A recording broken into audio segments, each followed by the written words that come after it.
Has alcanzado el punto más alto del planeta.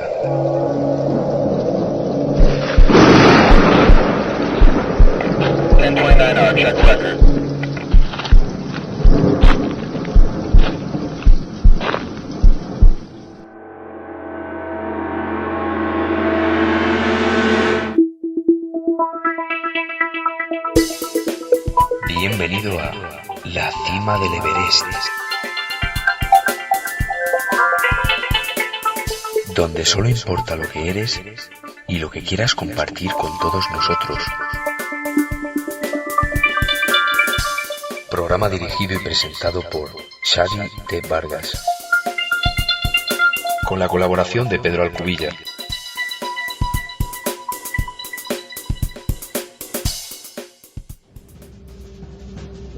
Para poder fabricar las armas más peligrosas del mundo, hay que utilizar algunos de los materiales más peligrosos del mundo. Durante el proceso de fabricación de plutonio para armas nucleares, se vertieron unos 165.000 millones de litros de líquidos contaminantes en la Tierra. Los residuos nucleares serán una amenaza para las aguas subterráneas, para la ecología y para la salud y la seguridad de la gente. Si continúan con lo que estaban haciendo, en breve el río estará tan lleno de radiactividad que no se podrá utilizar para beber agua.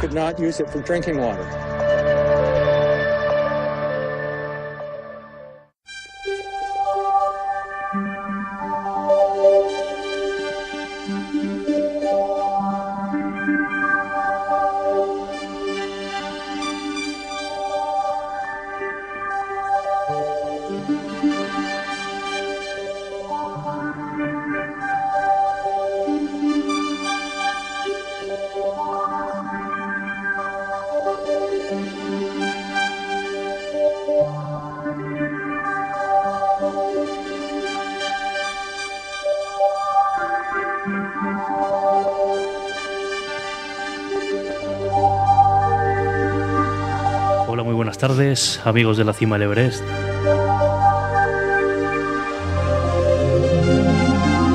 Hoy tenemos una nueva edición con un invitado, la verdad que teníamos ya ganas de poder hablar con él, que nos aclarase un poquito los temas de los residuos nucleares en Madrid. Él es don Miguel Yuste Santos. Bienvenido, Miguel. Bien hallado, gracias. Vamos a ver, tú estudiaste biología, ¿verdad? Pero eres especialista. Sí, bueno, yo entré en la Junta de Ingeniería Nuclear como especialista en electrónica. En electrónica. Pero mi afición y mi gusto era las ciencias naturales. Y intenté geología y después ya biología. Lo que ocurre es que como se salía mucho al campo y yo estaba trabajando, yo entré con 17 años, pues en fin, entre unas cosas y otras y las inquietudes laborales y el conflicto social que se desencadenó allí, pues los estudios fueron pues muy mal. Así muy buenas. Que me queda a mitad camino, pero bueno, pues luego... ¿Qué hay, Miguel? Estupendo. Muy buenas. Bueno, estamos hablando con Miguel Yuste, que realmente, vamos a hablar un poquito porque él ha sido trabajador por muchos años del CIEMAT, ¿no? El CIEMAT, para todos aquellos que no lo conozcan, es el Centro de Investigaciones Energéticas, Medioambientales y Tecnológicas. Y bueno, es unas instalaciones que están aquí en el centro de Madrid, en Ciudad Universitaria. Y vamos a hablar un poquito con él acerca de, pues una especie de circunstancias especiales que se han ido dando a lo largo de los últimos, podemos decir, 20 años, una cosa así, que es a raíz de cuando se ha empezado a dar un poquito de movimiento a este asunto, ¿no es así? Sí, bueno, la salida a la opinión pública, al conocimiento y la salida de datos sobre lo que estaba pasando en la Junta de Energía Nuclear, que Junta de Energía Nuclear fue como empresa con ese nombre hasta el año 1987. Pues comenzó sobre los años 80, 70 y pico, como consecuencia de que empezaron a llegar a la Junta de Energía Nuclear gente de la minería del uranio, que venían de jardineros. Prácticamente muchos de ellos venían a morir allí con enfermedades ya muy graves, radiosilicosis, etcétera. Y entonces esa gente nos llamó muchísimo la atención sobre el estado de salud que traían, ¿no? Y lo que parecía hasta ese momento como una industria preciosa, luminosa, con una jardinería tal, y con unas instalaciones que os podéis imaginar de de altísimo nivel tecnológico, empezamos a ver por detrás lo que se escondía, ¿no? Lo que se escondía era el procesamiento de sustancias radiactivas de altísimo riesgo, en unas condiciones que al final nosotros, que no éramos ningunos expertos en energía nuclear ni en protección radiológica, pudimos ir determinando que eran absolutamente infames y tercermundistas. Claro, es que aquello se estaba procesando como si fuese harina, como si fuese cemento, es decir, que prácticamente sin ninguna protección, no se daba ninguna información ni ninguna formación a los trabajadores. Prácticamente encima se les engañaba, se les decía que no, lo que os podéis imaginar, ¿no? Los resultados empezamos a analizarles y empezamos a descubrir lo que siempre hemos hablado nosotros, la cara oculta de la Junta de Energía Nuclear, la cara oculta del CIEMAT, que no era esa bonita que había tecnológica y súper elaborada, sino una cara de explotación y sufrimiento de miles de trabajadores, que ante el desconocimiento más absoluto. La energía nuclear tiene una cosa muy negativa, ¿no? Que es que las consecuencias de salud no se pagan a corto, ni siquiera a corto plazo, ni el cuerpo humano es capaz de detectarlo. Yo puedo estar al lado de cualquier sustancia radiactiva o contaminado y mi cuerpo y mis sentidos son incapaces de detectarlo. Lo único que puede pasar es que me causa un daño y encima las consecuencias no las voy a pagar instantáneamente, ni a los 5 días. Tengo un periodo de latencia de 0 a 30 años en las cuales puedo contraer cualquier tipo de cáncer o encima puedo transmitírselo a mi descendencia. Además, la mutación que se produce en primera generación pasa por progresión geométrica en las siguientes, con lo cual es horrible, o sea, es tremenda. Esas son cosas que habría que tener muchísimo cuidado y pensarlas. Pero bueno, esa era lo que llegó a motivarnos y empezamos a interesarnos y nos fuimos profundizando en un camino que de verdad que fuera tan apasionante como absolutamente lamentable. Bueno, un segundito, Miguel, si me permites. A ver, para nuestros oyentes, aclararles que lo que vamos a hablar, por supuesto, de esa otra cara, ¿verdad?, del CIEMAT, como le conocemos hoy en día, antigua Junta de Energía Nuclear, decías, es ese lado que precisamente no es que estén muy a favor del tema ecológico, sino que más bien hay ahí otro trasfondo, que es lo que nos va a aclarar nuestro invitado. También aquí Pedro, mi compañero en esta escalada, pues nos va a ayudar a entender este tema, porque yo creo que vamos a entrar también en el tema un poquito de acusaciones, ¿no? Que no sabemos la repercusión o a lo mejor el grado de aceptación que tenga también en la comunidad científica. Entonces aquí lo que queremos es dejar claro que queremos divulgar el hecho, que nuestros micrófonos siempre están abiertos al público, que nos expliquen su punto de vista de estos temas y que nos saque de todas las dudas que nos puedan surgir. Entonces, Miguel... Sí, Pedro. Sí, quería comentar, Miguel, cuando nos has comentado cuando comenzó a funcionar este organismo, ¿con qué fin se empezó a trabajar o con qué materiales se trabajaba? ¿Qué es lo que se pretendía? Sí. Vamos a ver, la Junta de Energía Nuclear se pone en marcha con el objetivo básico de desarrollar el ciclo del combustible nuclear en España, ¿no? El ciclo del combustible nuclear va desde la prospección en campo de todas superficies y áreas para ver si tienen uranio explotable, la explotación de los sitios donde se confirma que hay uranio, tanto a cielo abierto como en mina, en galería, el procesamiento de ese mineral para sacar lo que se llama la pasta amarilla, que es el concentrado de uranio, que es el óxido de uranio, que es el yellow cake, y después el procesamiento de esa materia, de esa pasta nuclear, para elaborar el combustible nuclear, que tiene que tener un altísimo grado de pureza. Se puede utilizar bien uranio natural en algún tipo de reactor o se puede utilizar uranio enriquecido en otros, con lo cual había que hacer también un proceso de enriquecimiento de uranio. Todas esas labores, estamos hablando de labores, fíjate, se empieza con uranio natural y se acaba con combustibles ya irradiados. Se procesan esos combustibles irradiados.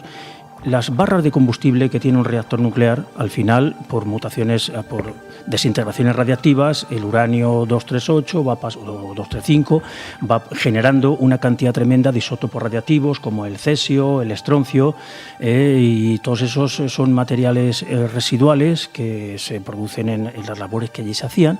Y después había también el ánimo, de conseguir como último fin, y yo creo que como fin más querido por el gobierno franquista, que era el armamento nuclear, no era reelaborar los elementos combustibles ya quemados, extraer el plutonio que tenían esos elementos combustibles, hacer un inventario de plutonio que fuese necesario para hacer material nuclear y efectivamente hacerlo. España quería tener su bomba atómica como país súper desarrollado y era fundamental tenerlo, ¿no?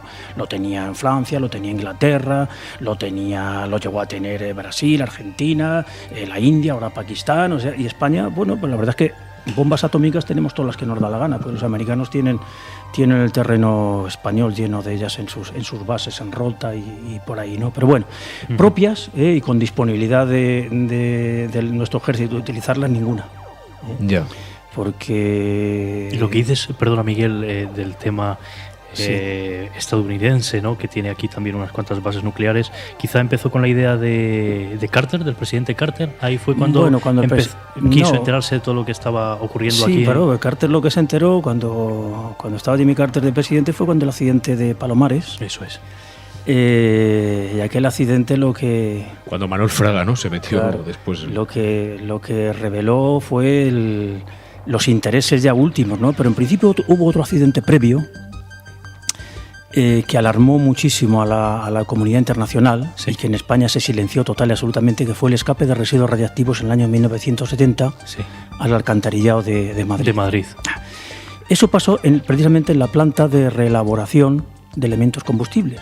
Eso fue unas operaciones de trasvase. En esa planta lo que se hacía era coger los elementos combustibles, elaborarlos y sacar el plutonio. Entonces los materiales residuales, los líquidos radiactivos que se generaban en ese proceso, tenían una actividad enorme, sobre todo de cesio 137 y estroncio 90, y después tenían importantes cantidades de plutonio 239.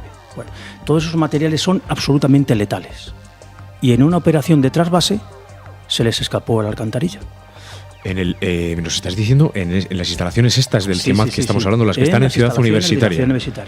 Salió por las alcantarillas del CIEMAT, salió a la red del alcantarillado, a los colectores cantarranas, que son todos los que cruzan la Ciudad Universitaria. Sí, está en la Facultad de Periodismo, Efectivamente, bajó hasta el río Manzanares y en paralelo con el río Manzanares por las tuberías fue hasta la depuradora de la China. Por donde salió. De la depuradora de la China se vertió en el Manzanares, Jarama, Tajo, y llegó hasta Lisboa. Y el gobierno portugués, al ver lo que estaba pasando allí, la mortandad en peces y tal, se alarmó. E hicieron una consulta al gobierno español a ver por qué bajaba el agua así. Y fueron ellos los que, subiendo por el cauce, llegaron a desentrañar todo el tema, y el gobierno español no tuvo más narices que reconocer los hechos, pero no informar los hechos.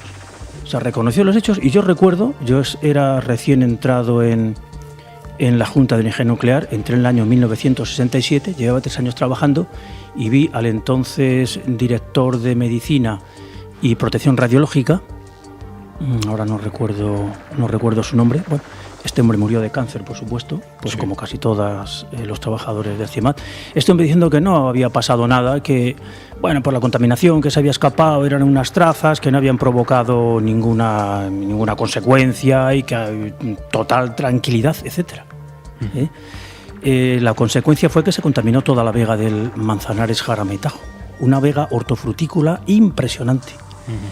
Gran parte de las verduras que se consumen en los mercados de Madrid vienen precisamente de esa zona, Titulcia, Cienpozuelos, todos esos pueblos.